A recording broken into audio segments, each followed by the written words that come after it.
Олон жилийн турш хүлээлт үүсгээд байсан транзит тээвэр далайн бомтоор дамжуулж уул уурхайн бүтээгдэхүүнээ экспортлох чухал хэлцээрийг байгуулж чадлаа.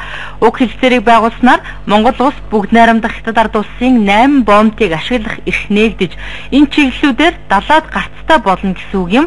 Товчхондоо энэ нь Монгол улс 3 дахь зах зээл уул уурхайн бүтээгдэхүүнээ экспортлох боломжийг нээж өгөх юм а.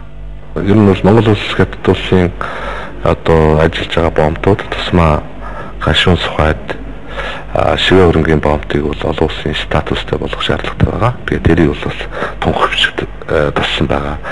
Монгол улсын тухайд нэг одооны байдлаар нэг 20-30 сая тонн ачаал ингээл тээвэрлэдэг. Тэгээд энэ бол цаашдаа 50-60 сая хүрэх боломжтой. Нийт Хятад улсаар дамжин өнгөрч байгаа 10 сая тээврийн хэмжээтэй харьцуулахад бол энэ бол маш бага хэмжээ.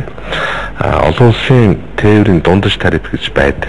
За тэр нь бол 1 тоннд одоо жишээлбэл 2.5 цент юм уу тийм. Тэрнээс 40% хямдралтай 1.5 цент юм уу. За тэгээ 25 жилээр гэрээ байгуулагдаад энийг цааш сунгааж явахаар ийм тохиролцоонд төрсэн бахаа гэж ойлгож байна.